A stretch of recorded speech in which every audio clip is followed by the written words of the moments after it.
إن الحمد لله نحمده ونستعينه ونستغفره ونعوذ بالله من شرور أنفسنا وسيئات أعمالنا من يهده الله فلا مضل له ومن يضلل فلا هادي له أشهد أن لا إله إلا الله وحده لا شريك له وأشهد أن محمدا عبده ورسوله لا نبي بعده قال الله تعالى يا أيها الذين آمنوا اتقوا الله حق تقاته ولا تموتن إلا وأنتم مسلمون يا أيها الناس اتقوا ربكم الذي خلقكم من نفس واحدة وخلق منها زوجها وبث منهما رجالا كثيرا ونساء واتقوا الله الذي تساءلون به والأرحام إن الله كان عليكم رقيبا يا أيها الذين آمنوا اتقوا الله وقولوا قولا سديدا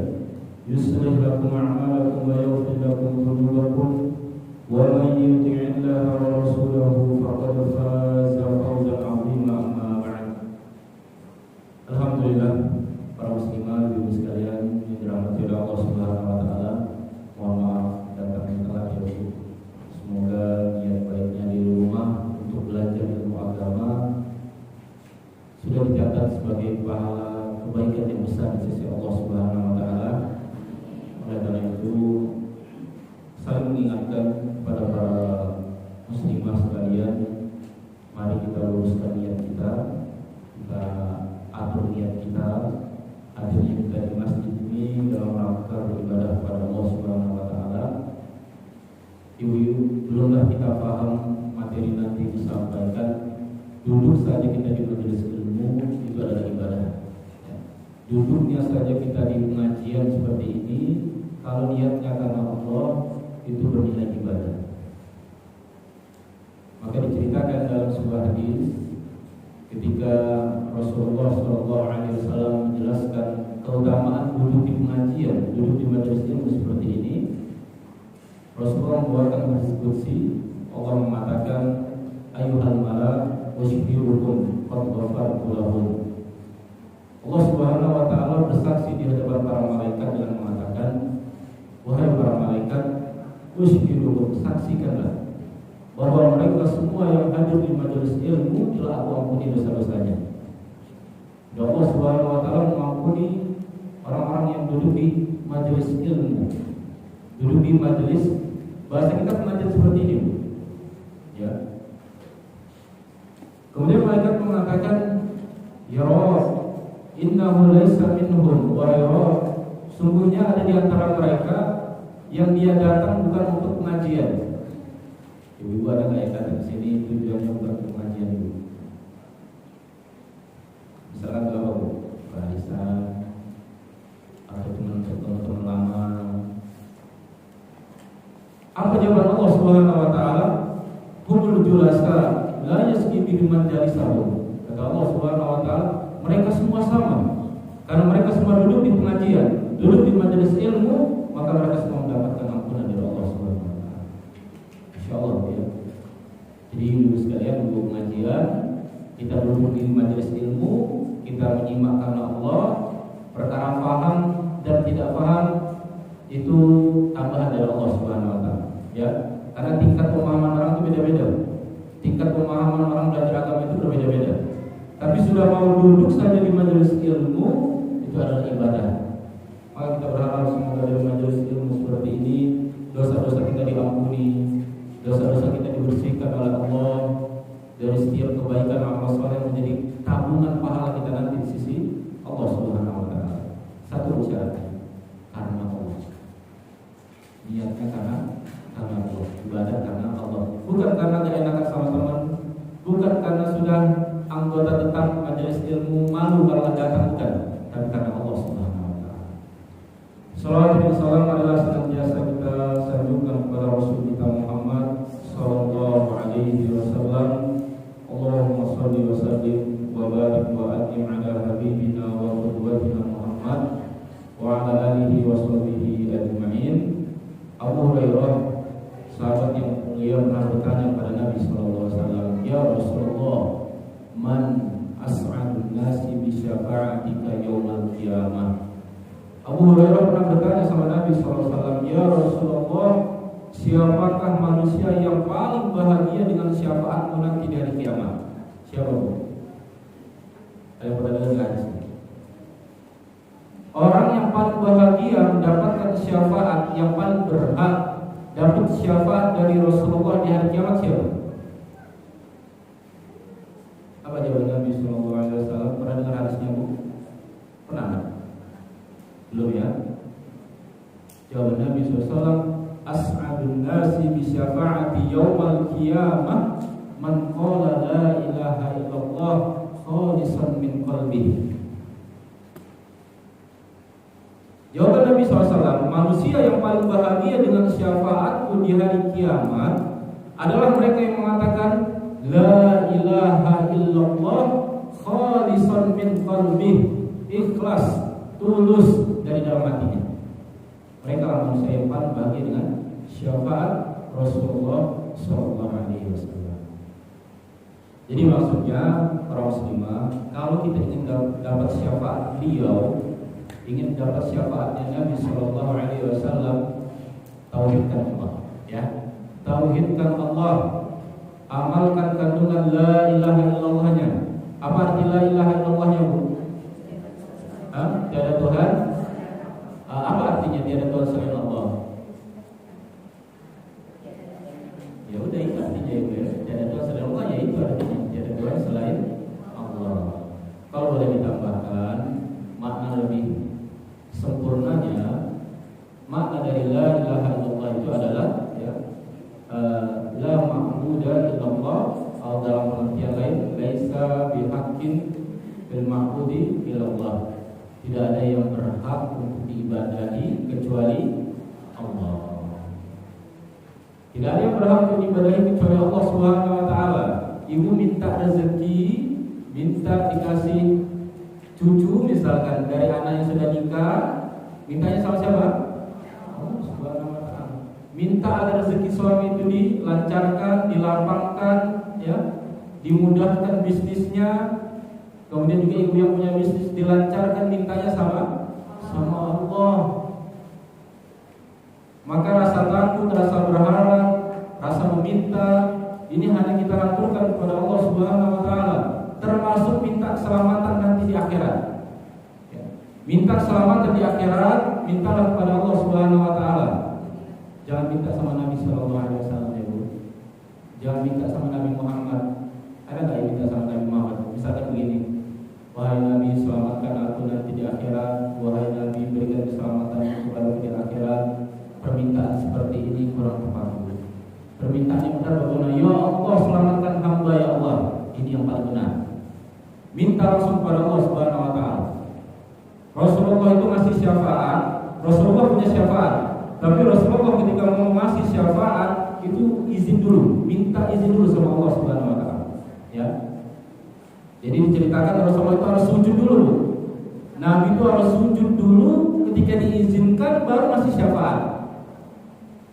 Jadi sebenarnya ya para muslimah, agar kita selamat dunia akhirat itu tadi apa? Tauhid. Mengamalkan tauhid, kalimat la ilaha illallah, yang kita berusaha untuk hidup dengan mengamalkan tauhid. Dan juga kita berharap nanti sebelum mati, sebelum kita wafat, kalimat terakhir yang kita ucapkan itu adalah la ilaha illallah. Maka beruntung sekali kalau kita lihat saudara kita, orang tua kita dulu, keluarga kita dulu yang meninggal, sebelum dia wafat mengucapin la ilaha illallah. La ilaha illallah langsung meninggal. Apa kata Nabi sallallahu alaihi wasallam? Man kana akhiru kalamihi la ilaha illallah dakhala jannah. Siapapun yang kalimat terakhir yang dia ucapkan la ilaha illallah dakhala jannah, masuk surga. Semuanya hafal. Insyaallah hafal semuanya la ilaha illallah. Tapi ibu-ibu kalau sudah sakaratul maut itu bukan perkara hafal enggak hafal, tapi perkara rahmat dari Allah, kesempatan dari Allah.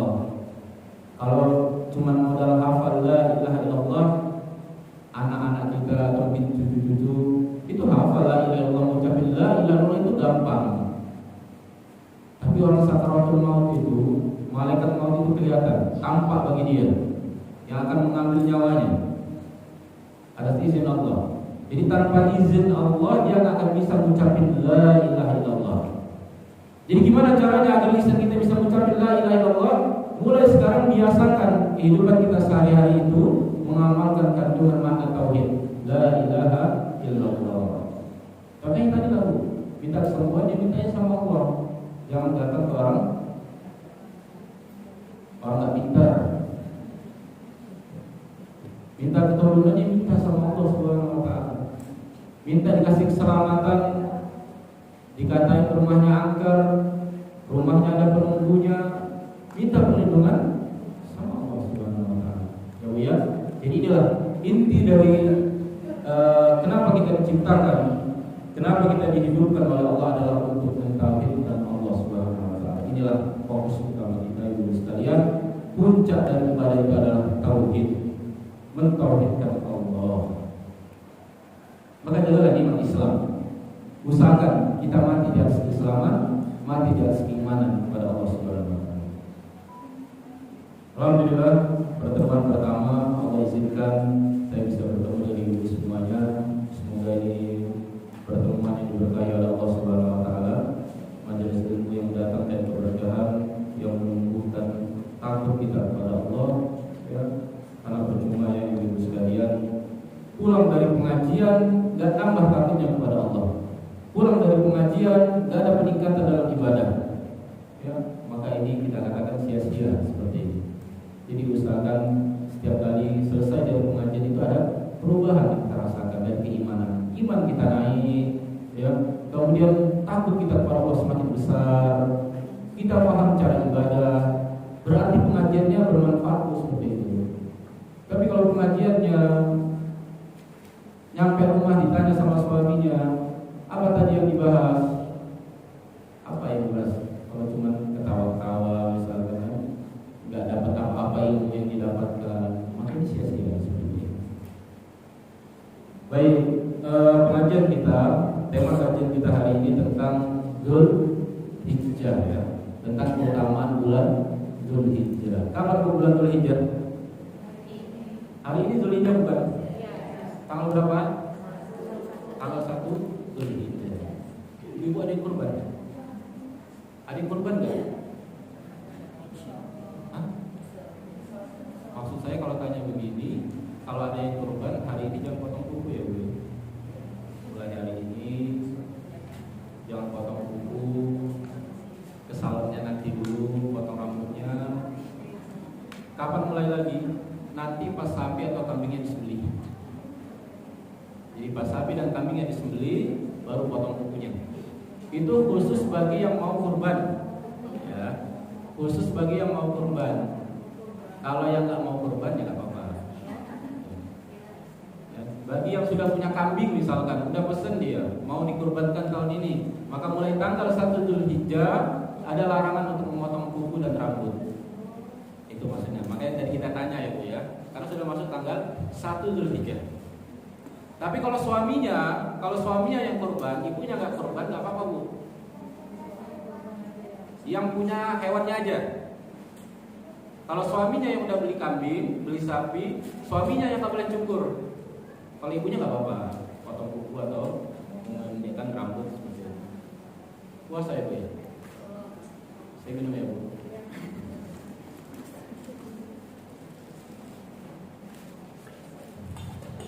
Qadarullah, hari ini belum kuat untuk puasa, semoga Allah memudahkan puasanya, bisa puasa. Ibu-ibu yang kuat puasa, semoga Allah memudahkan puasa sunnahnya di bulan Dzulhijjah. Baik, sekarang kita akan bahas tentang keutamaan 10 hari pertama atau sebelum 10 hari pertama, keutamaan dari bulan Dzulhijjah. Bulan Dzulhijjah itu adalah salah satu bulan yang dimuliakan oleh Allah Subhanahu wa Ta'ala. Jadi di antara 12 bulan, ya, 12 bulan yang telah Allah tetapkan bagi kita semua, itu ada 4 bulan yang dimuliakan. Bulan apa aja Bu?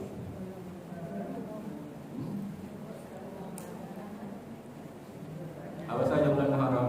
Bulan yang haram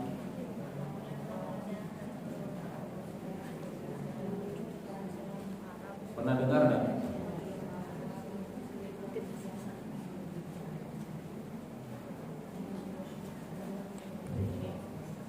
Baik.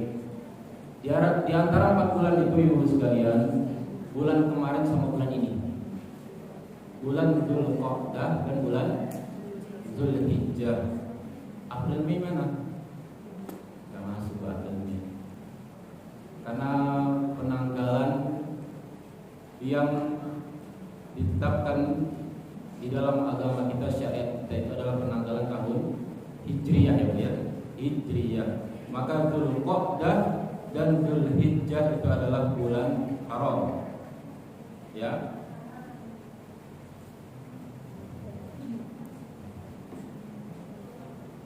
Adapun 2 yang lain itu adalah bulan Muharram dan bulan Rajab. Ya, itu adalah bulan haram, maka kita harus menjaganya. Di sana ibadah di sana ada keutamaan yang luar biasa, bisa beribadah di 4 bulan haram ini. Ya, Muharram, kemudian bulan Rajab, kemudian Dzulqa'dah, Dzulhijjah. Inilah 4 bulan yang haram. Ramadan kemana? Syawal kemana? Maka Ramadan memiliki keutamaan sendiri. Di dalamnya ada malam Lailatul Qadar, ya. Kemudian Syawal, hari raya Idul Fitri, ya kan? Adapun bulan haram itu ada 4, ya. Saya ulangi lagi: Muharram, Rajab, kemudian Dzulqa'dah, Dzulhijjah. Inilah 4 bulan yang haram. Berarti Ibu sekalian, kita sekarang ada di bulan yang haram, bulan yang mulia. Apa maksudnya bulan yang mulia? Amal soleh yang dilakukan di bulan tersebut ini sangat memiliki nilai yang besar. Dan dosa yang dilakukan di bulan tersebut, ganjarannya juga, balasannya juga ini dipersiapkan dengan nilai yang besar. Berarti dari sini Ibu sekalian, seharusnya bulan Dzulhijjah, ya, di bulan ini kita memperbanyak amal soleh, kita memperbanyak ketaatan kepada Allah Subhanahu Wa Taala dan mengurangi perbuatan dosa, mengurangi perbuatan zalim di bulan haram ini, di bulan yang mulia ini. Jadi jangan samakan bulan yang mulia ini dengan selain bulan haram, karena kejahatan yang dilakukan di bulan yang mulia ini balasannya lebih besar. Balasannya lebih besar selain di bulan haram, di bulan selain bulan 4 bulan tadi, Ibu sekalian. Nah, berbicara tentang kezaliman, kejahatan, terutama hati-hati dari dosa yang balasannya itu langsung dilihatkan oleh Allah, balasannya itu langsung dibalas oleh Allah di dunia ini. Ibu-ibu, ada loh dosa-dosa yang balasan itu disegerakan di dunia ini. Langsung kelihatan, entah itu dikasih sakit, entah itu dia diuji dengan ekonominya, entah itu diuji dengan bala, musibah. Itu karena dosa yang dilakukan. Hati-hati. Kita sebutkan ya contoh-contoh dosa yang itu balasannya itu dipercepat sama Allah. Dosa yang pertama, al-baghi, kezaliman. Nabi SAW mengatakan, ma min dzambin an yu'ajjilullahu lahu li sahibil 'uqubata fid dunya ma yudakhiru lahu fil akhirah minal baghi wa qati'atir rahim. Tidak ada perbuatan dosa yang balasannya disegerakan di dunia dan disimpan di akhirat dibandingkan berbuat zalim dan qati'atir rahim. Yang kedua itu adalah memutus silaturahim. Jadi Ibu sekalian dirahmati Allah Subhanahu Wa Taala, hati-hati di bulan haram ini, di bulan yang mulia ini, kurangi perbuatan dosa dan lebih terperinci lagi, hati-hati dari dosa yang balasannya dipercepat sama Allah. Hati-hati dari perbuatan dosa yang balasannya langsung disegerakan di dunia ini. Kita bahas yang pertama adalah al-baghi, berbuat zalim. Apa selain zalim bahasa kita? Berbuat semena-mena, merampas hak orang lain. Kalau contoh-contohnya apa? Merusak nama baik orang lain, ya, mengambil harta atau menyakiti orang lain. Ini semua adalah perbuatan zalim. Jadi bentuk zalim itu bermacam-macam ya Ibu ya. Ada yang zalim dengan tangannya, dia mukul orang lain, dia nampar orang lain, dia mukul orang lain, nyakiti orang lain. Maka hati, balasannya dipercepat sama Allah. Ada yang ngambil harta orang lain, baik merampok secara terang-terangan ataupun secara sembunyi-sembunyi. Entah itu dengan potongan atau dengan apa, padahal itu bukan haknya tapi diambil. Maka ini hati-hati. Nabi SAW mengatakan, ittaqu da'watal mazlum. Takutlah kalian dari doa orang yang tersakiti. Takutlah dari doa orang yang terzalimi. Karena doa orang yang terzalimi itu tidak ada hijab. Apa hijab? Itu yang belakang itu namanya hijab. Pembatas. Enggak ada pembatas antara doanya untuk dihijab oleh Allah Subhanahu wa taala. Ada dari doa orang yang dizalimi. Maka Nabi mengatakan al-muslimu man salim al-muslimu min lisanihi wa yadihi. Muslim itu adalah ketika muslim yang lain merasa aman dari gangguan lisan dan tangannya. Jadi seorang muslimah yang benar, muslimah yang sejati itu adalah ketika lisannya terjaga, mulutnya terjaga, tidak menyakiti orang lain. Kemudian juga tangannya terjaga, tidak menzalimi orang lain. Inilah muslim yang benar. Jadi muslimah yang benar itu terlihat dari bagaimana dia menjaga lisannya, menjaga omongannya, jangan sampai menyakiti orang lain. Bu, saya ada diskusi. Apa saja dosa lisan? Apa aja kesalahan yang sering dilakukan oleh lisan? Yang pertama, ghibah. Wah, ghibah ini tahu salah tapi enak ibu dilakukan. Sadar kita ghibah itu salah. Ghibah itu utang, Bu. Ghibah itu adalah utang yang harus dibayar. Orang yang ghibahin orang lain, ngomongin keburukan orang lain, dan itu fakta ya, itu artinya ghibah. Kalau kita ngomongin keburukan orang lain yang tidak fakta atau palsu, itu namanya fitnah atau dusta.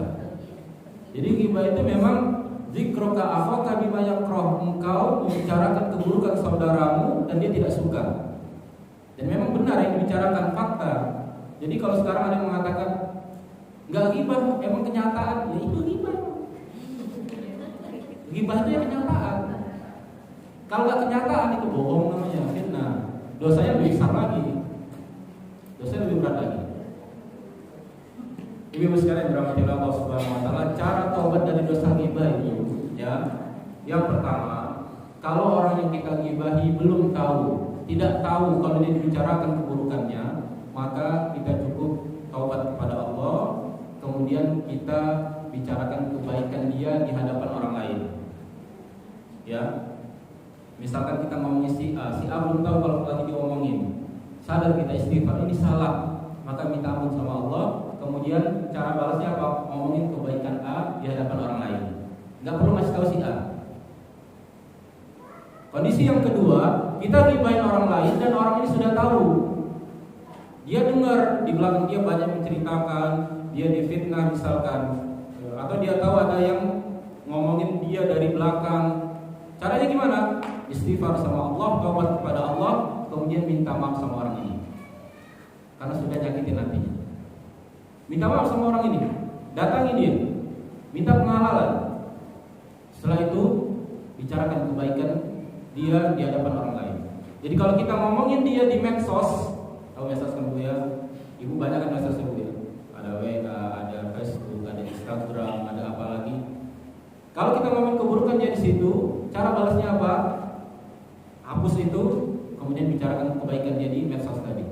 Sampai ternyata saya selama ini salah, ternyata dia itu orangnya baik, orangnya suka nolong, orangnya nilainya bagus-bagus. Begini cara kita taubat dari ghibah. Karena kalau kita nggak taubat dari ghibah, ibu sekalian, terutama di bulan Ramadan seperti ini, kalau kita sudah wafat, cara bayarnya itu adalah dengan pahala kita. Pahala kita kasih sama orang yang kita ghibahin. Kalau belum habis, utang kita masih ada, kita nanggung kesalahan orang yang kita gibah tadi. Berat gak? Berat.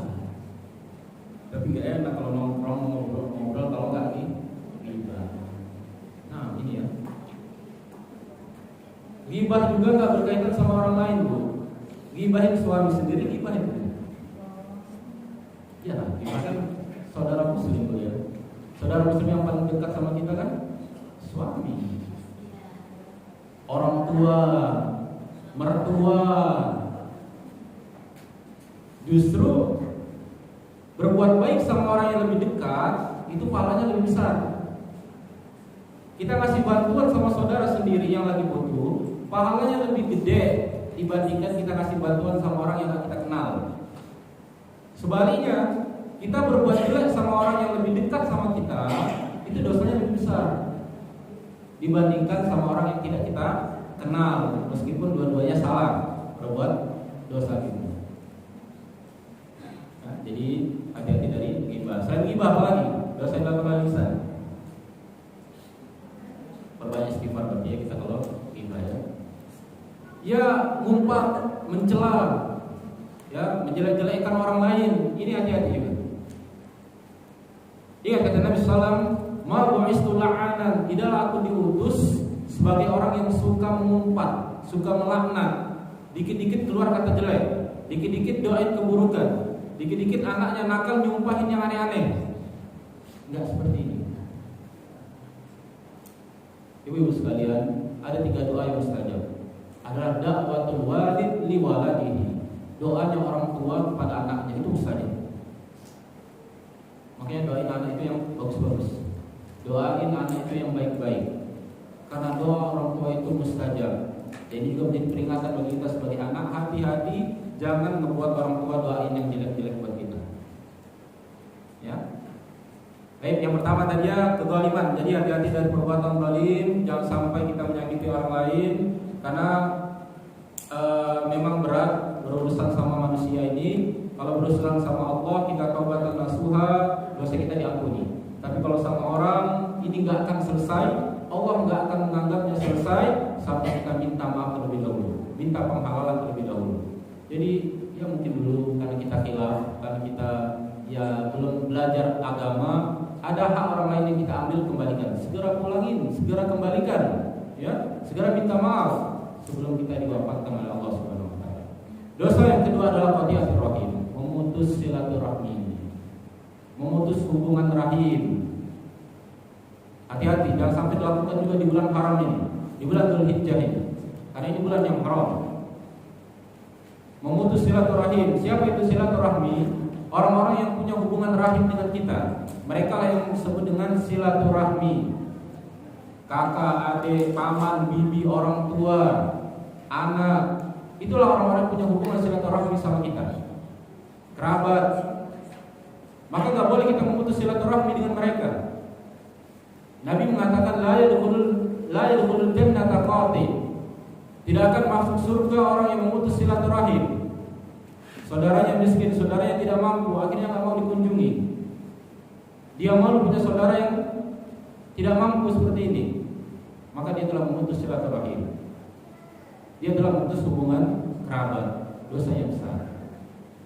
Dosanya besar memutus silaturahim. Apalagi memutus silaturahim antara anak dan ibu. Ini dosanya sangat besar. Rahim itu kan tempat janin kan Bu ya, rahim. Kita semua kan sebelumnya ada di rahim ibu kita. Berarti kalau kita memutus silaturahim dengan perempuan yang kita pernah tinggal di rahim dia, ya, berarti kita durhaka sama dia. Ini namanya uququl walidain, durhaka kepada orang tua. Ini termasuk dari besar.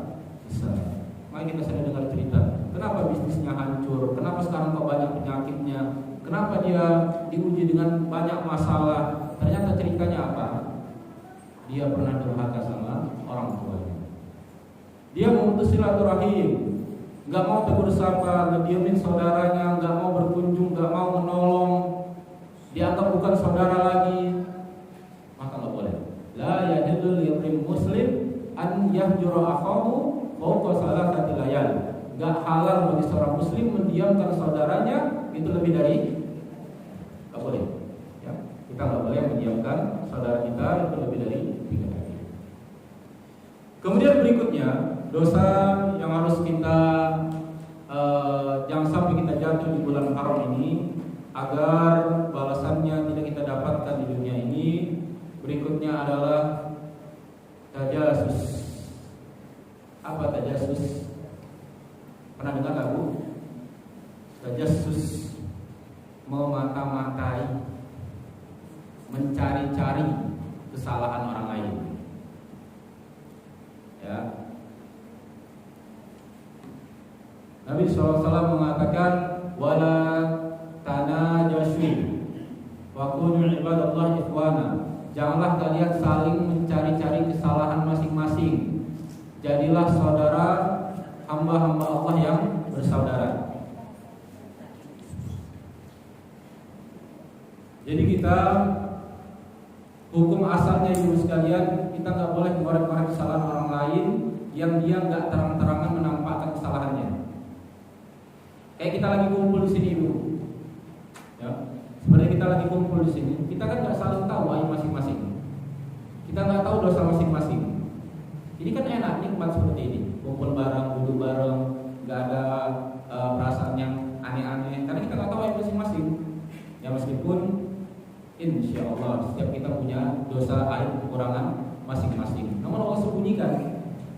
Nah, ketika kita kerjaannya nggak ada kerjaan, nyari-nyari kesalahan orang lain, ya, padahal dia baik-baik aja, bagus-bagus aja, dan kita cari-cari kesalahan dia dan ketemu, itu bisa memutus ukhuwah Islamiyah tadi, memutus tali persaudaraan tadi. Makanya dilarang kita untuk cari-cari kesalahan orang lain. Kita nggak boleh yang namanya memata-matai, mengintai, menyadap, atau nyadap WA misalkan. Suaminya disadap. Ini nggak boleh maksudnya ibu sekalian. Nggak boleh seperti ini. Apalagi yang kita kelihatan suami yang baik-baik aja, kebutuhan kita, kebutuhan anak, sholatnya, agamanya bagus, udah jangan dicari-cari kesalahannya. Itu urusan dia dengan Allah Subhanahu Wa Taala.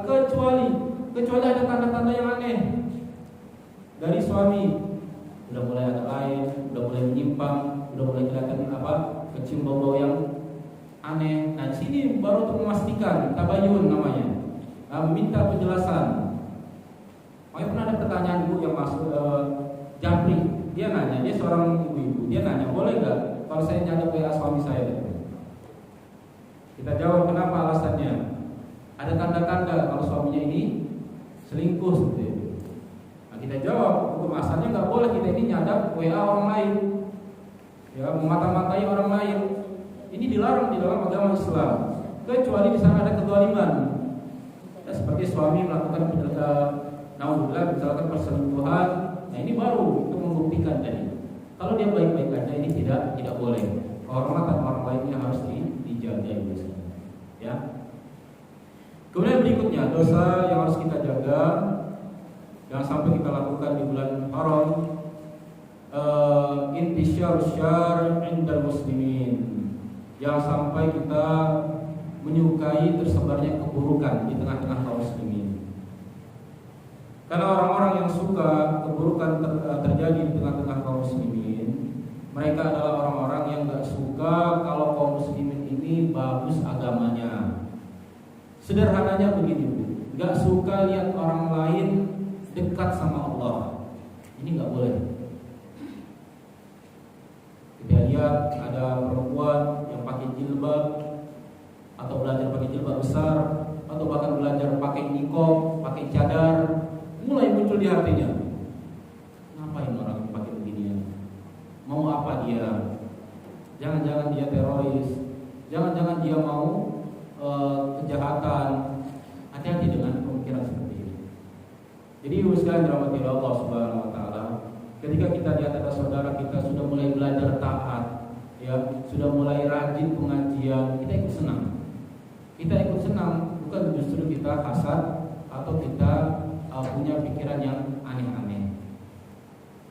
Karena orang-orang yang suka tersebar keburukan di tengah kaum muslimin, mereka itu diancam. Allah mengatakan, innal ladzina yuhibbu an tashi'a al-fahishata bil ladzina amanu wa lahum 'adzabun fid dunya wal akhirah. Sesungguhnya orang-orang yang menyukai tersebarnya keburukan di tengah orang-orang yang beriman, maka bagi mereka adab yang pedih dunia dan akhirat. Jadi ibu yang dirahmati oleh Allah Subhanahu wa taala, punya anak yang rajin ke masjid, anak bujangnya rajin ke masjid, sholat 5 waktu di masjid, ibu harus senang. Bukan justrunya punya persangkaan yang aneh-aneh, apalagi menghalangi anak buat rajin ke masjid. Punya anak yang inisiatif pengen belajar di pondok, dan kita lihat usianya memang pas untuk belajar di pondok, maka dukung. Maka dukung itu ibu sekalian. Karena demi Allah nanti kita di dalam kubur kita butuh keturunan yang saleh dan soleha. Nanti di dalam kubur kita sendirian, anak kita yang tidak akan mungkin nemenin kita.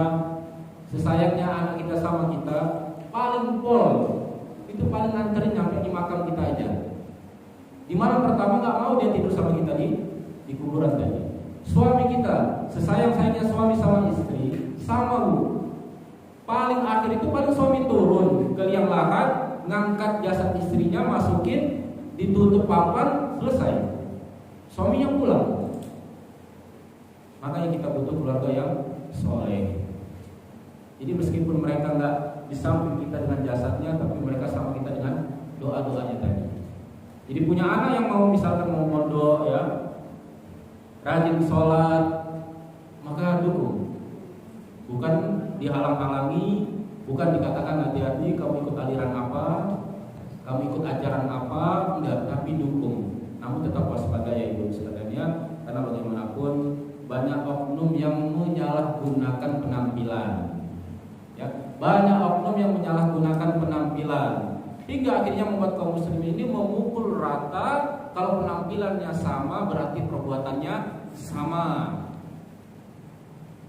Ini kita nggak bisa nyalahin juga penilaian orang. Ketika melihat ada orang yang melakukan teroris misalkan, penampilannya pas, casingnya pas, maka terkadang kita pukul rata. Tapi sebagai muslimah yang diberi oleh Allah kecerdasan, ya akal, maka tentunya kita nggak bisa memukul rata seperti ini. Ya, jadi Ustaz yang dirahmati Allah Subhanahu wa taala, kesimpulannya adalah dukung. Jangan sampai kita membenci tersebarnya kebaikan di tengah-tengah kaum muslimin. Enggak bisa, belum bisa, maka kita mencintai orang-orang soleh. Kita sukai orang-orang soleh. Ya, wanita-wanita soleh kita jadikan teman. Kita jadikan teman dekat, bukan kita musuhi. Baik ya, itu adalah di antara contoh dosa-dosa yang harus kita jaga, jangan sampai kita lakukan, terutama di bulan haram ini, karena ini adalah bulan yang mulia, bulan Dzulhijjah. Sekarang kita akan masuk amalan-amalan yang disyariatkan. Sekarang kita akan belajar apa saja amalan yang bisa kita lakukan di bulan Dzulhijjah ini. Yang pertama, ibu sekalian, al-haji wal umrah, haji dan umrah. Nabi SAW mengatakan, al-umratu minal umrati kafaratun lima bainahuma wal hajjil mabrur laisa lahu jazaa illal jannah. Kata Nabi SAW, dari umrah yang satu ke umrah berikutnya itu adalah tebusan bagi dosa-dosa yang dilakukan. Wal hajjul mabrur laisa lahu jazaa'un ilal jannah. Dan haji mabrur tidak ada balasannya kecuali surga. Jadi jamaah rahimahullah, amalan yang bisa kita lakukan di bulan Dzulhijjah itu adalah umrah dan haji. Dan seandainya tahun ini kita belum berangkat haji, tapi punya kemampuan untuk bisa umrah, maka berumrah. Umrah yang punya kemampuan untuk bisa umrah. Yang belum punya kemampuan untuk umrah, tanamkan niat. Tanamkan niat, ya Allah, kalau hamba mampu, hamba ingin umrah. Maka dengan modal niat tadi, insya Allah itu dicatat kebaikan oleh Allah Subhanahu wa taala. Belumlah kita amalkan umrah itu. Tapi kalau sudah ada niat pengen umrah, ya, itu sudah dicatat kebaikan, pahala kebaikan oleh Allah Subhanahu wa taala. Jadi Bapak sekalian, jadi kalau memang belum mampu untuk umroh, ya, maka harus ada azam. kita pengen umroh, kita pengen haji. Kalau niat kita jujur karena Allah, insya Allah Allah mudahkan. Sebagaimana ada seorang sahabat yang jujur dalam niatnya, dia pengen anak panah itu tembus di lehernya. Dia pengen mati syahid, ikut perang bersama Nabi SAW. Kata Nabi SAW, in sadaqa yasduqullah. Kalau dia jujur dengan niatnya, Allah kabulkan permintaannya. Ternyata apa? Allah kabulkan. Ketika perang, benar anak panah itu tembus di lehernya. Allah kabulkan. Ini apa? Niat yang jujur karena Allah Subhanahu wa taala. Jadi jujur dalam niat, benar ya Allah, hamba pengen umroh, hamba pengen haji. Jadi tanamkan niat. Dan umroh itu balasannya adalah kafarah, penebusan dosa dari Allah. Allah gugurkan dosa-dosanya dengan ibadah umroh. Adapun haji, haji yang mabrur ya, haji yang mabrurah untuk para hajat. Balasannya itu tidak ada yang lain. Adapun balasan di dunia, panggilan haji, panggilan hajat, dimuliakan. Kalau kondangan, kalau makan diduluin ya Bu ya. Kalau duduknya paling depan, kalau sambutan namanya disebut, ini cuman balasan di dunia. Tapi balasan yang paling penting, yang lebih besar dari itu semua apa? Jannah, surganya Allah Subhanahu wa taala. Maka hajilah dengan haji yang mabrur, haji yang benar, caranya benar, tuntunannya benar, niatnya benar karena Allah. Itulah disebut dengan haji yang mabrur. Haji yang bukan karena ingin riya, haji yang bukan karena ingin disanjung, dipuji oleh orang lain, bukan. Saya ingin haji, pulang dari haji, mau saya dipuji maupun tidak dipuji, itu karena Allah Subhanahu wa taala. Itulah haji yang mabrur, haji yang bertakwa kepada Allah Subhanahu wa taala. Dan balasannya adalah surga. Kemudian berikutnya, amalan berikutnya,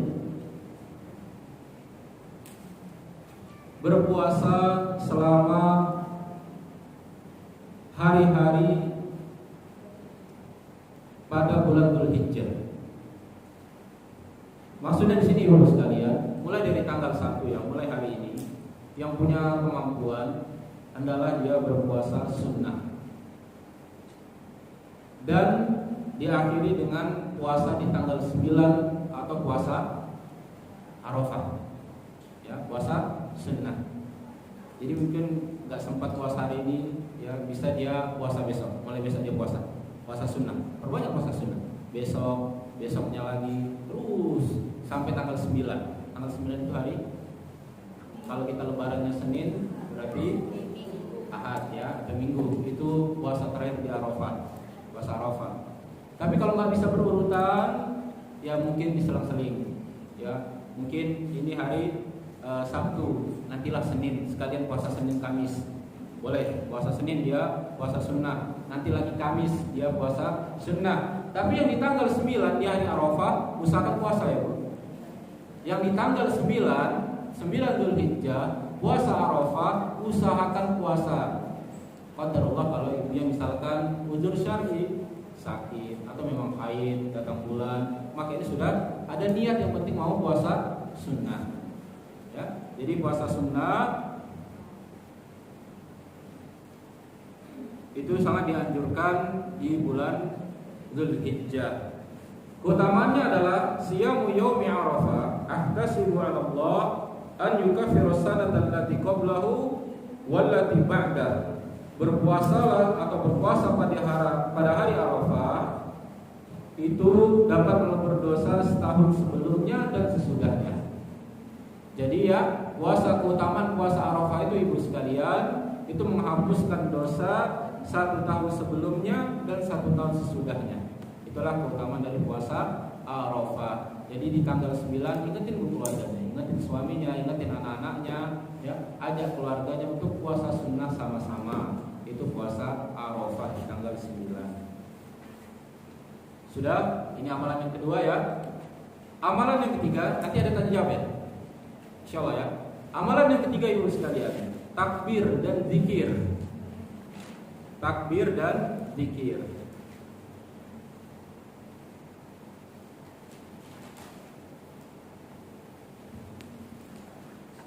Takbirnya bagaimana ibu? Kayak kita takbiran.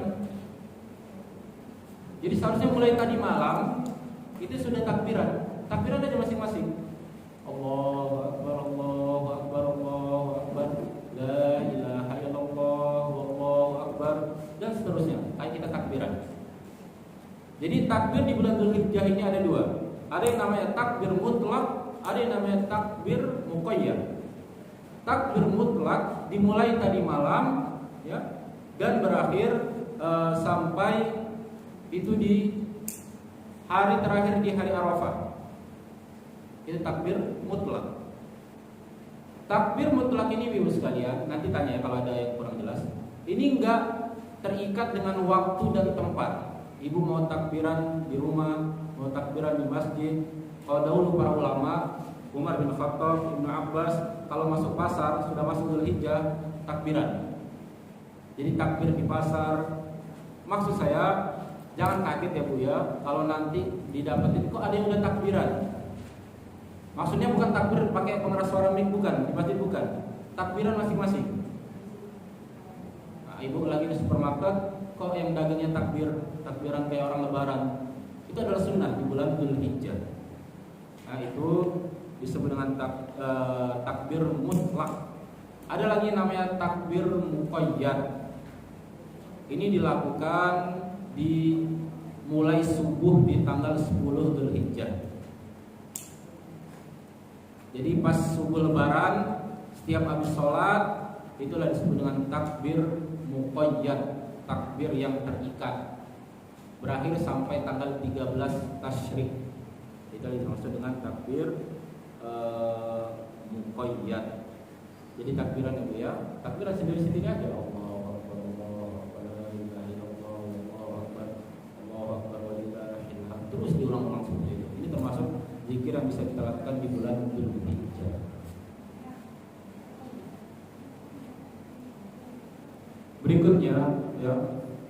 Berikutnya amalan yang bisa kita lakukan di bulan Dzulhijjah berikutnya adalah memperbanyak taubat dan meninggalkan dosa maksiat. Memperbanyak taubat kepada Allah Subhanahu wa taala. Innallaha yaghfir wa ghayrullahi an ya'tiyal mar'u ma haramallahu 'alaihi. Sesungguhnya Allah itu cemburu. Dan cemburunya Allah adalah ketika melihat hambanya mengerjakan apa yang diharamkan oleh Allah. Jadi perbanyak taubat, perbanyak istighfar di bulan Dzulhijjah ini. Kalau biasanya sehari semalam istighfarnya cuma 15 kali. Kenapa 15 kali Bu? Karena cuma habis sholat 3 kali ya. Habis sholat astagfirullah, astagfirullah, astagfirullah 3 kali 5, 15. Itu udah kalau sempat istighfar habis sholat ya Bu ya. Karena nggak sempat istighfarnya habis sholat ya, habis sholat ada aja yang dikerjakan. Assalamualaikum warahmatullahi wabarakatuh, assalamualaikum warahmatullahi wabarakatuh. Lepas pernahnya, lepas telatnya, lupa istighfar.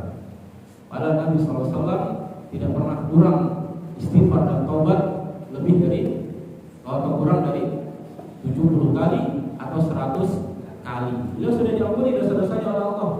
Apalagi kita, nggak ada jaminan dosa kita diampuni, sudah diampuni atau belum. Sedang kita sadar dosa kita banyak, bangun tidur sampai mau tidur lagi kok ada aja keplesetnya, entah di lisan, entah di tangan, entah di perbuatan. Tapi kok malas buat istighfar dan taubat kepada Allah. Perbanyak istighfar, perbanyak taubat, terutama di bulan haram seperti ini. Ya minta ampun sama Allah Subhanahu wa taala, Al-Ghafar atau Allah, Al-Ghafur, ya Allah akan mengampuni dosa-dosa kita. Kemudian berikutnya adalah berkurban. Ya, berkurban pada hari raya kurban dan hari-hari tasyrik. Dalam sebuah hadis Nabi, waqad thabata anna Nabi sallallahu alaihi wasallam dhaha bi kabshayn amlahayn. Bahwasanya Nabi sallallahu alaihi wasallam menyembelih 2 ekor kambing amlahaini wa aqranaini yang berwarna putih dan memiliki tanduk. Jadi Nabi sallallahu alaihi wasallam itu menyembelih kambing, 2 ekor kambing, yang mana sifat kambing itu 2 ekor yang berwarna putih dan yang punya tanduk. Tapi nggak harus ya Bu ya, nggak harus kita seperti ini. Yang penting kita punya kambing, kita punya sapi, punya kerbau, punya unta, ini bisa dijadikan hewan kurban. Adapun selain itu, maka tak bisa dijadikan kurban. ayam, bebek, ini nggak bisa dijadikan kurban. Ya. Sedikit kita bahas tentang kurban, hewan kurban. Dia nggak boleh ada cacat, ya nggak boleh ada air. Cacatnya bagaimana? Tidak terlalu lurus, ya kan? Tidak pincang dan juga tidak matanya tidak buta. Nah, ini adalah ciri-ciri hewan yang dan juga sudah masuk umurnya. Untuk kambing minimal 1 tahun, untuk domba minimal 6 bulan, ya. Untuk sapi minimal 2 tahun. Jadi begini ya, ibu-ibu kalau milih hewan kurban. Dan benar boleh 1 sapi untuk 7 orang, boleh. Jadi 7-7-nya jangan cukur rambut, cukur potong kuku kalau sudah masuk 1 Dzulhijjah. Kemudian kambing itu hanya untuk 1 orang ibu-ibu. Ya, nggak boleh kambing untuk 7 orang, kambing untuk 3 orang yang memilikinya. Tapi pahalanya bisa diniatkan untuk beberapa orang. Bahkan untuk 1 keluarga itu boleh. Sebagaimana Rasulullah ketika menyembelih, hadza minni wa li ahli. Ini dariku dan juga dari keluargaku, kata Rasulullah. Menyembelih 1 ekor kambing. Jadi dari 1 ekor kambing yang punya Nabi. Tapi pahalanya bisa untuk keluarga-keluarga yang lain, termasuk orang tua keluarga yang sudah wafat. Orang tua yang sudah meninggal, ya, kambingnya tetap punya ibu. Ya, kambingnya tetap punya ibu, tapi pas nyembelih, niatkan pahalanya itu untuk orang tua yang sudah meninggal juga. Jadi mereka dapat pahala juga. Jadi tabungan kambing itu hanya untuk 1 orang. Tidak boleh 2 orang, apalagi lebih. Kalau sapi maksimal 7 orang. Dan ini boleh disembelih. Kapan disembelihnya? Sembelih dimulai setelah sholat Idul Adha. Setelah Idul Adha, maka di sanalah waktu untuk menyembelih. Dan yang punya hewan kurban, hari raya Idul Adha jangan makan dulu. Makannya kapan? Dia dianjurkan makan dari daging kurban yang dia punya tadi. Bukan semua ya Bu ya, bukan semua. Kalau yang nggak kurban ya boleh-boleh saja. Maksudnya yang punya hewan kurban, yang mau berkurban tahun itu, sebelum sholat Id dia jangan makan dulu. Dia makannya kapan? Habis sholat Id, hewannya disembelih, nah dia nyicipin dagingnya tadi, sunnahnya. Gimana? Oh, masaknya gitu. Ya maksudnya bagi yang punya hewan kurban minimal paling cepat kalau dia mau ini setelah sholat Id gitu ya. Paling mau makan atau ini dia dianjurkan saja. Hukumnya sunnah tidak haram, tidak haram. Dan juga nyembelihnya besoknya ya Bu ya. Nah dari sini ya, ibu sekalian dirahmati Allah Subhanahu Wa Taala, orang yang punya hewan kurban boleh dia memakan bagian dari hewan kurbannya. Boleh dia mengambil atau meminta dari bagian hewan kurbannya. Paling banyak 1/3. Paling banyak, nggak harus 1/3. Mau di bawah itu atau cuma nitip sedikit aja ya boleh aja. Hukumnya sunnah. Mau diserahin semuanya juga boleh. Ya, hanya sunnah saja. Jadi misalkan kambing, ya 1/3 dari kambing keseluruhan, dia boleh. Dia menerima hewan atau daging kurban tadi boleh. Dia masak, ya. Dia makan dengan keluarganya, ini bahkan dianjurkan. Ya. Tapi kalau minta setengahnya, ya jangan. 1/3 paling banyak. Nanti boleh kita diskusi tentang hewan kurban itu ya. Kemudian berikutnya adalah melaksanakan sholat Idul Adha dan mendengarkan khutbahnya. Sholat Idul Fitri dan Idul Adha ini sangat dianjurkan. Bahkan di zaman Rasulullah SAW, wanita-wanita yang haid ini diminta untuk keluar rumah. Ya mereka berkumpul di musholla, di lapangan, mendengarkan khutbahnya Nabi SAW. Ini menunjukkan sangat dianjurkan kita semua untuk bisa hadir di sholat Idul Adha dan mendengarkan khutbahnya. Meskipun mendengarkan khutbah itu hukumnya apa? Sunnah. Nabi mengatakan, nahnu nakhutub, faman arada an yadhhab falyadhhab, wa man arada an yajlis falyajlis. Kata Nabi sallallahu, sesungguhnya aku akan berkhutbah. Barang siapa yang ingin pergi, yang memiliki urusan, maka silahkan dia pergi. Dan barang siapa yang ingin duduk, maka silahkan dia mendengar. Jadi mendengarkan khutbah itu bukan bagian dari syarat sah sholat. Ya mungkin dulu kita diajarkan kalau nggak dengerin khutbah, sholat idnya nggak sah. Yang benar, mendengarkan khutbah itu adalah sunnah. Tapi dianjurkan untuk setahun sekali. Mendengarkan khutbah Idul Adha setahun sekali. Ya duduk sebentar, nggak lama, paling berapa menit, 15-20 menit selesai. Habis itu udah siap-siap kita nyembelih hewan kurban. Dan terakhir waktu penyembelihan hewan kurban kapan? Tanggal 13 di bulan Muharram. Maaf, 13 di bulan Dzulhijjah, di hari tasyrik. Bahasa kita lebaran yang keempat dari lebaran haji. Ya, lebaran haji yang pertama kan Senin, Selasa, Rabu, Kamis. Nah, hari Kamis hari terakhir menyembelih. Kapan terakhirnya? Sebelum waktu maghrib. Inilah waktu terakhir menyembelih hewan kurban. Kalau menyembelih di hari Jumat sudah tidak dianggap lagi sebagai hewan kurban, hanya penyembelihan biasa. Ya, itu tentang kurban. Yang terakhir, sebelum kita buka tanya jawab, amalan terakhir yang bisa kita lakukan di bulan Dzulhijjah ini adalah banyak melakukan ketaatan, zikir dan syukur kepada Allah Subhanahu wa taala.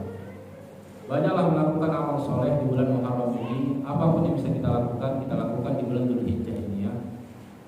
Jadi sekecil apapun kebaikan yang bisa kita lakukan, kita lakukan.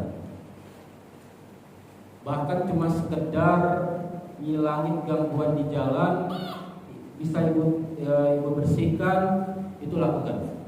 Jadi misalkan di jalan ada kayu yang melintang, ada duri di jalan, ya misalkan ada hambatan di jalan, itu dihilangkan Bu, itu adalah amal soleh, itu adalah kebaikan. Jadi itu bagian dari keimanan. Bukan justru ditambah sulit orang mau lewat ya Bu ya. Bukan justru malah di portal jalannya, nggak bisa lewat orang. Jadi lihat ada beling di jalan, kita pindahin beling aja di jalan, karena Allah itu nilainya ibadah. Ngilangin ranting kayu di jalan yang jatuh, ya kita niat supaya nggak ada orang yang jatuh, itu karena Allah itu nilainya ibadah. Apalagi nilai-nilai dari ibadah yang lain, ya, membantu suami, melayani suami, mendidik anak, mengajarkan anak, ini semua adalah ibadah. Kita semua lupa ya ibu sekalian, terutama para muslimah, mulai dari bangun tidur sampai tidur banyak sekali kegiatan yang dilakukan. Entah itu berkaitan dengan suami, berkaitan dengan anak. Tapi jangan lupa ibu sekalian, jangan lupa niatkan karena Allah. Jadi capeknya itu gak sia-sia, tapi bernilai ibadah. Nah, alhamdulillah, semoga Allah mudahkan kita semua beramal di bulan Dzulhijjah ini, di bulan Muharram ini. Semoga kita semua diberikan kemudahan oleh Allah Subhanahu wa taala, ya, diampuni dosa-dosa kita oleh Allah, dan kita diterima amal ibadah baik haji, umrah maupun kurban bagi yang berkurban tahun ini. Allah alam bisawab. Sebelum kita tutup, kita ada yang bisa kita diskusikan, tanya jawab, silakan.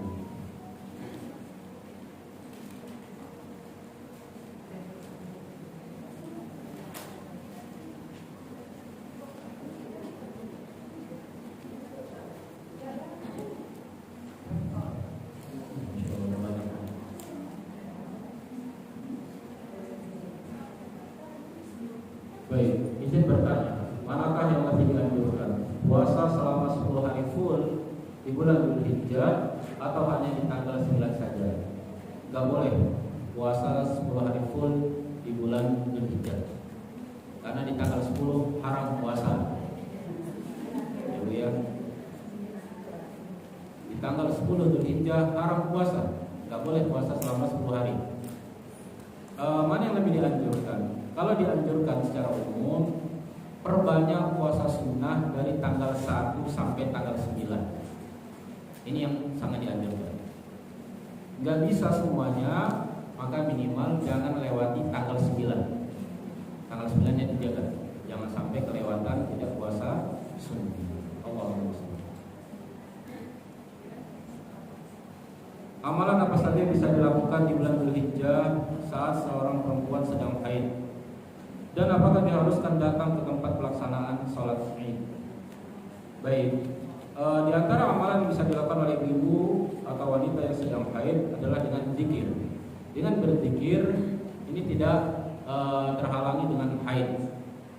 Dengan istighfar, dengan taubat, takbirat tadi bisa juga ibu. Ya, baca tahmid, tahlil itu boleh-boleh saja. Ya, tanpa harus dalam kondisi suci. Termasuk membaca Al-Qur'an. Membaca Al-Qur'an terlepas dari menyentuh ataupun tidak menyentuh mushaf ya, Al-Qur'an itu boleh membaca Al-Qur'an. Karena jangankan membaca, permasalahan perempuan yang haid menyentuh mushaf ini ada khilaf di kalangan para ulama.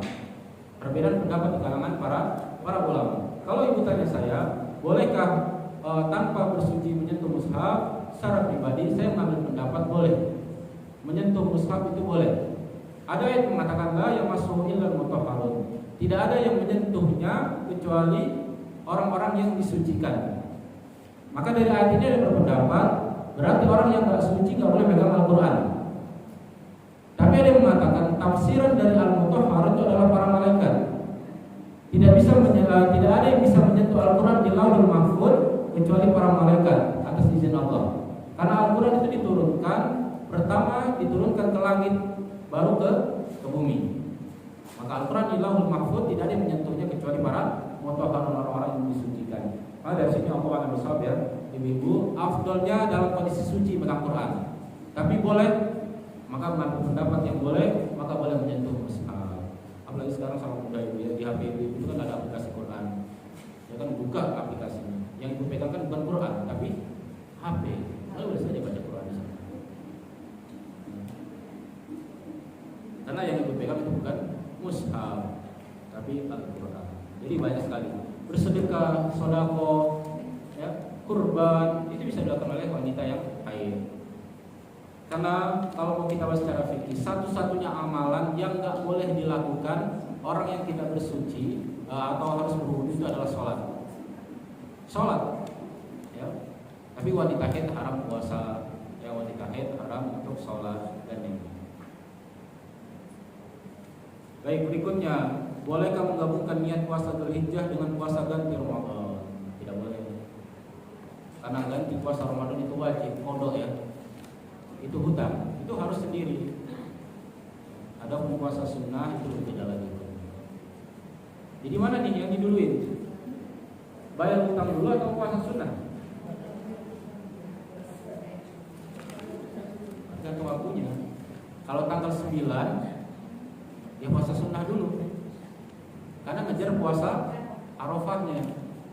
Tapi selain tanggal 9, kayak dari tanggal 1 sampai tanggal 8, kita kan dianjurkan memperbanyak amal ibadah, amal soleh. Di antaranya adalah puasa. Bayar utang puasa itu juga amal soleh. Jadi bisa ibu lakukan ya, niatkan untuk bayar hutang puasa Ramadan. Misalkan kalau masih ada hutang. Benar kalau Ustaz, hajinya orang miskin adalah sholat Jumat 40 hari berturut-turut. Lalu bagaimana untuk yang wanita? Kan tidak sholat Jumat. Allah a'lam bishawab, apa dasar yang menjelaskan hajinya orang miskin itu adalah sholat Jumat 40 kali berturut-turut? Kalau dimaksud dengan keutamaan, ibu sekalian, ibu tahu sholat isyraq, waktu syuruk tahu kan? Utamanya apa? Haji tam, kata Rasulullah. Dia dianggap berhaji secara sempurna pahala hajinya. Jadi cukup dengan 2 rakaat di waktu syuruk, kita itu dapat pahala seperti berhaji ataupun umroh. Tapi itu kan keutamaan, bukan ibadahnya. Beda kan antara keutamaan sama ibadahnya. Sama kayak orang menyiapkan bukaan bagi orang yang puasa.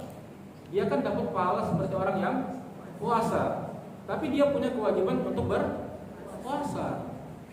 Karena kalau dia ngambil keutamaan, nggak melakukan ibadah, enak dia nggak puasa.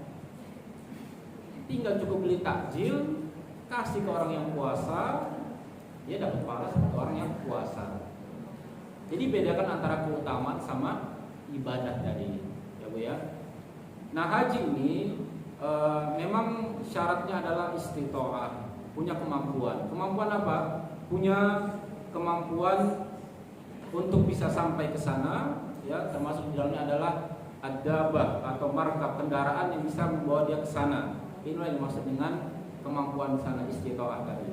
Maka orang-orang yang tidak punya kemampuan, ya, maka tidak ada kewajiban bagi dia untuk berhaji. Dan seandainya ya di antara saudara kita sampai dia wafat nggak sempat haji karena nggak punya kemampuan, dia tidak berdosa karena dia tidak mampu untuk berhaji. Makanya tadi di awal kita bilang niat, tanam niat tadi, ya, punya niat haji dan umroh. Kita nggak tahu mampunya gimana nanti. Yang penting sudah ada niat tadi, mau haji dan umroh. Lalu bagaimana wanita haid, kan tidak sholat Jumat? Makanya tadi kita katakan pernyataan seperti ini Allah alam tidak tepat, ya. Allah alam bisawab tidak tepat, bahwa ya kalau haji harus sampai ke sana, haji ya harus ke sana, ya. Adapun amalan keutamaannya bisa dengan yang lain seperti sholat isyraq atau ibadah-ibadah yang lain.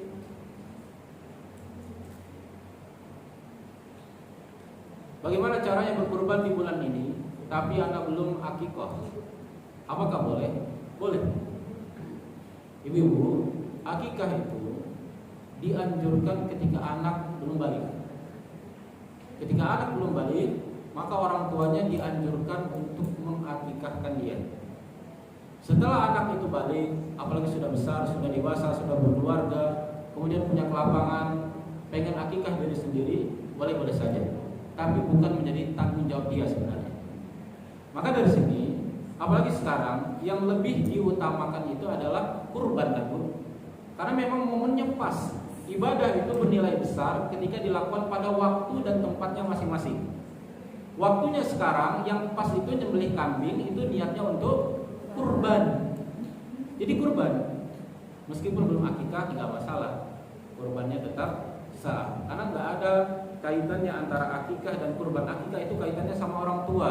Kita belum balik, orang tua kita punya kewajiban. Pas kita sudah balik, orang tua juga belum mampu, maka sudah lepas kewajiban orang tua, gitu ya. Jadi nggak harus akikah dulu.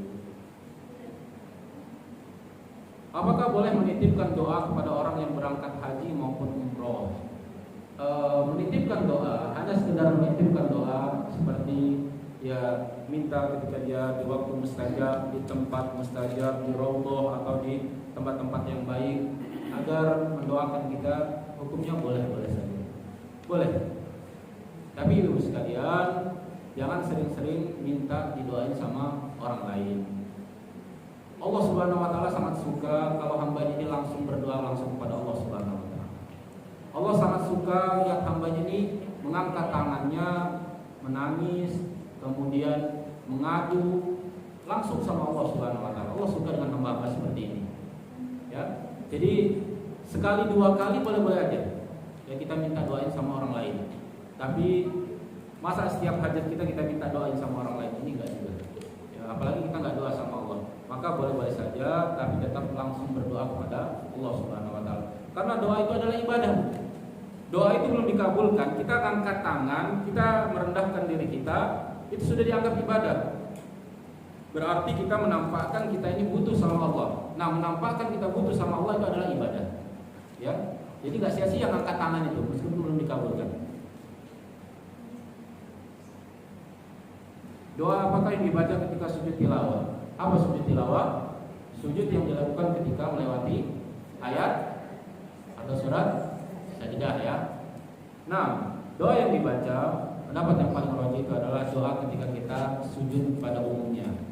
Subhana rabbiyal a'la, maka itu sudah cukup dibaca ketika sujud tilawah. Berkaitan dengan sujud tilawah ini kalau di luar sholat, ini sebenarnya terlepas dari toharoh atau enggak ya, ketika baca Quran, maka hukumnya sunnah dia untuk melaksanakan sujud tilawah, ya, ketika sujud melewati ayat sajdah.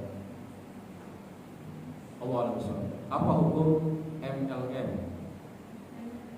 Dan apakah boleh tetap menjalankannya dengan niat hanya untuk menjual produknya saja? dalam transaksi muamalah kita harus melihat konsepnya. Ya meskipun kita nanti pengen ganti cuman ngambil yang boleh-boleh saja, tapi pas kita masuk ke sana, sedangkan di sana tahu ada aturan, ada regulasi yang memang harus begini begitu, maka kita nggak boleh masuk ke dalamnya. Ya, jadi ibu sekalian, kalau memang hukum dari MLM ini di sana ada pelanggaran syariat seperti adanya goror, apa itu goror? Ketidakjelasan, ya nggak jelas, entah mana orangnya, entah dapatnya berapa, dan modalnya bagaimana, maka ini tidak boleh. Apalagi ada riba di dalamnya, maka ini hukumnya tidak boleh. Ya, tidak boleh dilakukan meskipun niatnya cuma jual barangnya saja, karena kita akan masuk di dalamnya nanti. Apakah buang angin saat salam ketika sedang sholat dapat membatalkan sholat? Salam yang keberapa dulu? Kalau salam yang pertama, sebelum salam yang pertama sudah buang angin, batal sholatnya. Ambil wudu, ulangi lagi sholatnya. Tapi kalau salam yang kedua, maka ini adalah sunnah ya. Salam yang kedua ini adalah sunnah. Berarti salam yang ke kiri ya Bu ya.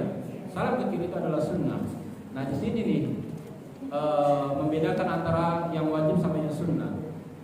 Habis salam yang pertama dia sempat salam. Mau salam yang kedua buang angin, maka di sini tidak batal sholatnya. Karena salam yang kedua itu adalah sunnah. Makanya kita nggak boleh ya tahan buang angin lagi sholat. Sebelum sholat itu tuntas dulu lah semuanya. Buang air kecil, buang air besar, buang anginnya diselesaikan dulu.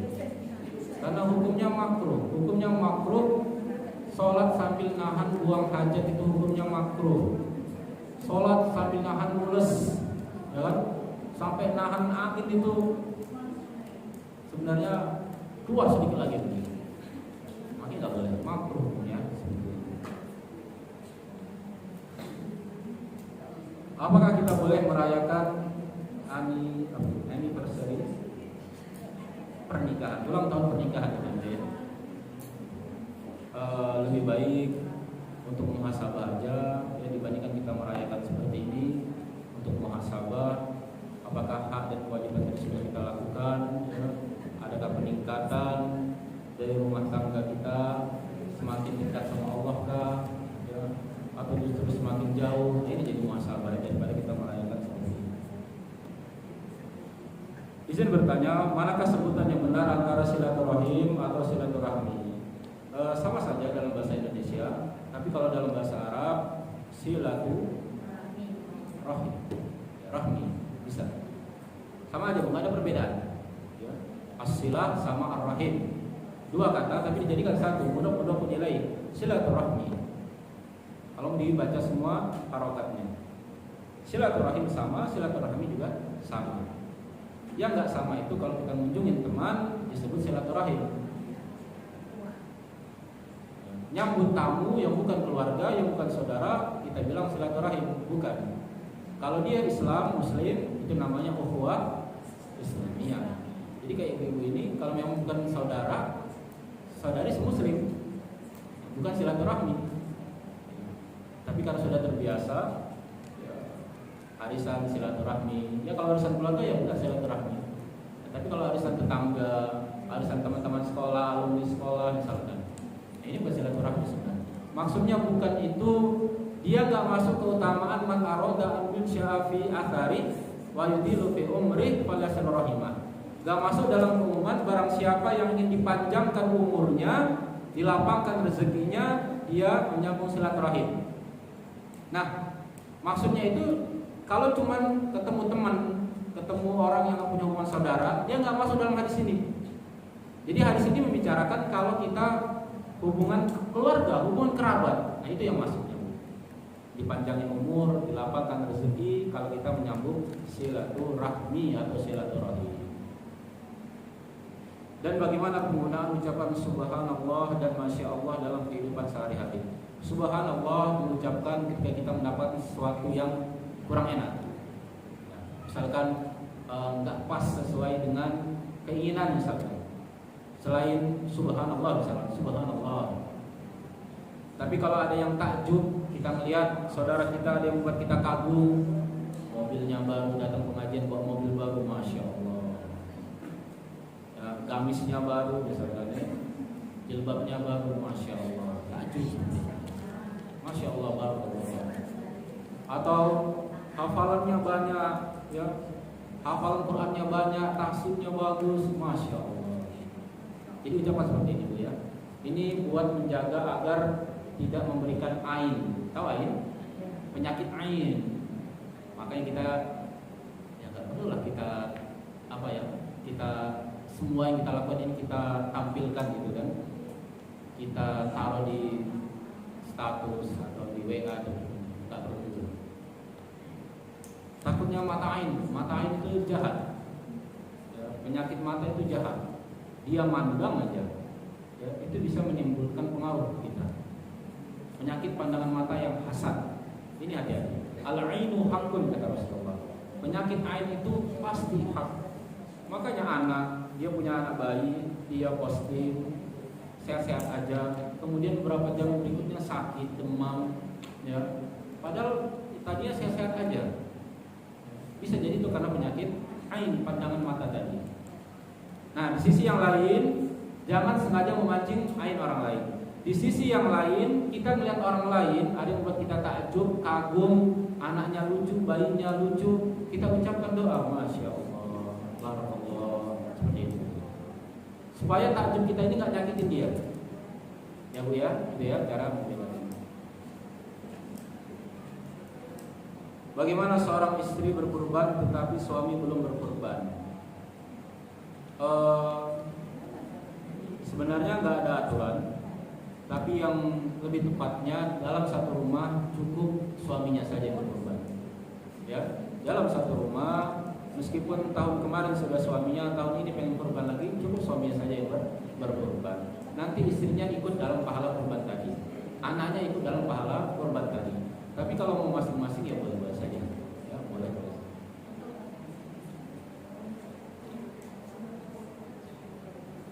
Sama boleh, suami berkurban bisa bawa anggota keluarga, istri berkurban pun juga bisa. Dia niatkan untuk suaminya, untuk orang tuanya, untuk anak-anaknya, pahalanya ini boleh saja.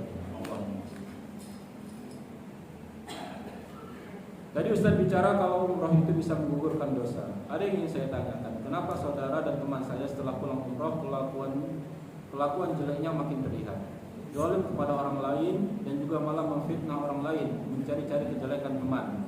Bagaimana umrohnya tadi? Nah ya, bedakan antara keutamaan ibadah umroh sama orang yang mengerjakannya, ya. Bedakan keutamaan antara keutamaan umroh itu kan menghapuskan dosa. Bedakan sama orang yang berumrohnya. Karena orang-orang yang berumroh, ya, taraf manusia kan. Islam itu agama yang sempurna. Tapi muslimnya, muslimahnya, orangnya, per personnya beda-beda. Ada yang soleh, ada yang soleha, ada yang biasa aja, ada yang kurang. Tapi agamanya disalahkan? Enggak, agamanya enggak disalahkan. Syariatnya sempurna, tapi orangnya harus dinasihati. Maka seperti ini pertanyaan, bagaimana dengan umrohnya tadi? Benar Bu ya, tanda-tanda haji yang mabrur, umroh yang diterima itu adalah ada pengaruh yang baik ketika dia selesai dari haji dan umrohnya tadi. Ini tanda-tanda haji dan umroh yang diterima sama Allah. Maka kalau ada orang yang pulang dari tanah suci, pulang lagi ke tanah air, tapi nggak ada perubahan, justru tambah jelek, maka khawatir jangan-jangan haji dan umrohnya tidak diterima oleh Allah Subhanahu Wa Taala. Khawatir. Kita nggak bisa mastiin ya Bu ya. Kita nggak bisa pastikan. Percuma dia haji, percuma dia umroh misalkan. Ya kita nggak punya hak untuk memvonis seperti itu. Tetapi kalau di tinjauan fikih, haji kan wajibnya satu kali ya Bu ya. Haji itu wajib satu kali haji. Selama rukun dan syarat-syarat haji tadi terpenuhi, meskipun pas pulang dia orangnya tambah jelek, hajinya tetap sah. Maksudnya di tahun berikutnya dia nggak punya kewajiban lagi haji. Maksudnya seperti itu. Secara fikihnya, ya. Meskipun kalau dia ingin berhaji berikutnya ya boleh saja. Rasulullah berapa kali hajinya? Nabi SAW berhaji hanya satu kali. Beliau berhaji, kemudian setelah itu beliau wafat. Beliau meninggal. Dosakah jika saya menghindari orang seperti ini dan tidak mau lagi berteman dengannya? Boleh. Ya. Kita nggak salah, kita nggak berdosa ketika kita menghindari orang-orang yang justru membuat kita ikut-ikutan jatuh di dalamnya. Ya. As-sahib bersahib, teman itu berpengaruh, teman itu narik, teman itu memiliki pengaruh yang besar. Punya teman yang bagus, kita ikutan bagus insya Allah. Punya teman yang jelek, suka ghibah misalkan, kita ikutan juga pasti di dalamnya. Ya. Jadi kita menghindar, tapi tetap kalau dia memberikan tetap penuhi haknya. Kalau dia ngasih salam, dia jawab salamnya. Ya, raddus salam itu wajib kan? Menjawab salam itu hukumnya wajib. Ya, kita nggak menjadikan dia teman dekat, tapi bergaul ya bergaul biasa aja. Ya, bisa kita bantu, tapi kalau untuk jadi teman dekat, teman curhat, teman sharing, ini enggak lah kayaknya. Soalnya ini bahaya. Seperti ini ya boleh-boleh aja. Karena setiap bertemu dia selalu menjelek-jelekkan orang, jadi malas Pak Ustadz buat bertemu. Takut nambah-nambah dosa. Benar.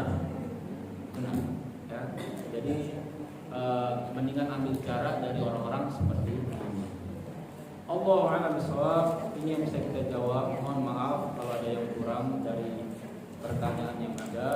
Kita tutup majelis kita ini dengan doa kafaratul majelis.